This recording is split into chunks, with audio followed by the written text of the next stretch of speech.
5-7টা motorcycle আসছে। আমরা জানি না সে কারা বা কি উদ্দেশ্য।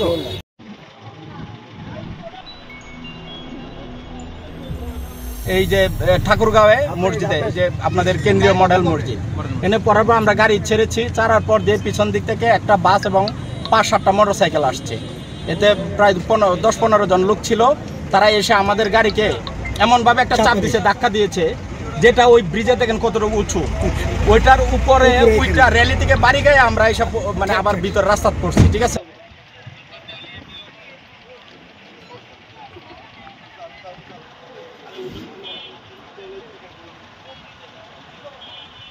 বোনাস বেঁচে আছি, ওরা আমাদেরকে মেরে ফেলার হুমকি ছিল। বিশেষ করে এই আমাদের গাড়িতে কিন্তু এই যে সার্জিস আলম ভাই ছিল, হ্যাঁ, এবং আক্তার ভাই ছিল। ওরা ভাবছিল যে আমাদের এই গাড়িতে মনে হয় তারা আছে, তাদেরকে মেরে ফেলার জন্য তারা এই পরিকল্পিত একটা ইয়া নিয়েছিল, কিন্তু তারা আমাদের এই গাড়ি ছিল, তারা আগে চলে গেছে।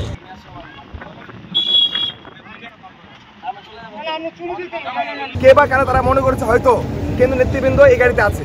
আমি কেন্দ্র সদস্য, আমাদের সাথে সোশ্যাল টিমের মেম্বাররা আছে, তাদের পিছন থেকে গাড়ি আক্রমণ করে আমাদের গাড়িকে পুরো গ্লাস ভেঙে দিচ্ছে, গাড়ি চাকা ভাঙচুর করেছে।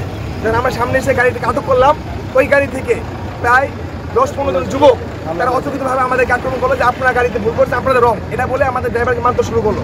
আমরা বললাম দেখেন আপনাদের গাড়ির পিছন থেকে এসে আমাদের গাড়িকে আক্রমণ করলো, আপনার কারা?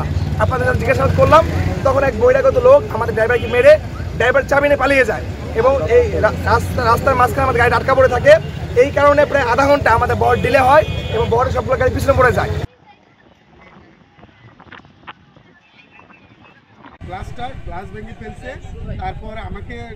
আমরা ওই লোককে খোঁজ করলাম যে সে কে, সে স্থানীয় কোন দলের অন্তর্ভুক্ত আমরা জানি না, কিন্তু সে এখান থেকে পালিয়ে প্রায় দীর্ঘ অনেকক্ষণ লুকিয়েছিল।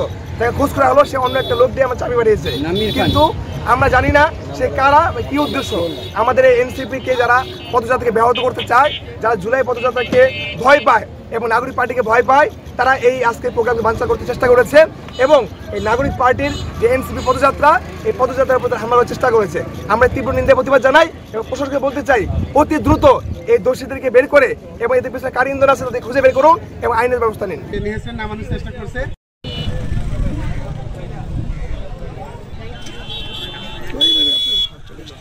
একটা বাস আমাকে আগাইতে দিচ্ছে না, ডাইনে বামে ও মানে আমাকে মানে পিছনে রাখতে চেষ্টা করতেছে।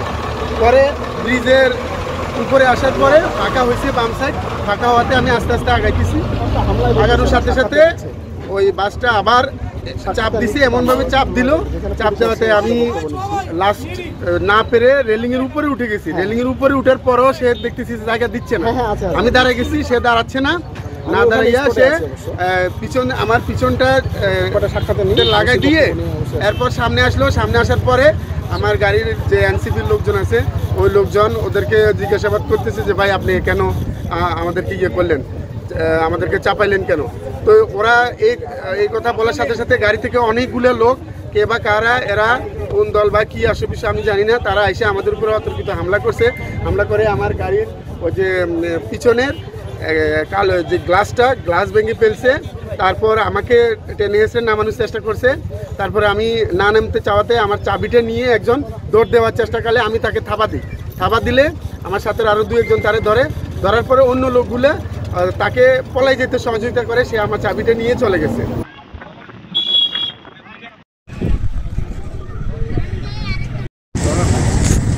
এনসিপির মাইক্রোবাসের যাত্রীদের কাছ থেকে জানতে পারি যে অজ্ঞাতনামা একটি বাস তাদেরকে বাম দিকে চাপ দেয়। চাপ দিলে তারা চাপ দেওয়ার কারণ জিজ্ঞাসাবাদ করলে তাদের কাছ থেকে বাসের যাত্রী অথবা ওই স্থানীয় একজন লোক তাদের চাবি নিয়ে যায়, পরবর্তীতে তাদেরকে চাবি দিয়ে যায়।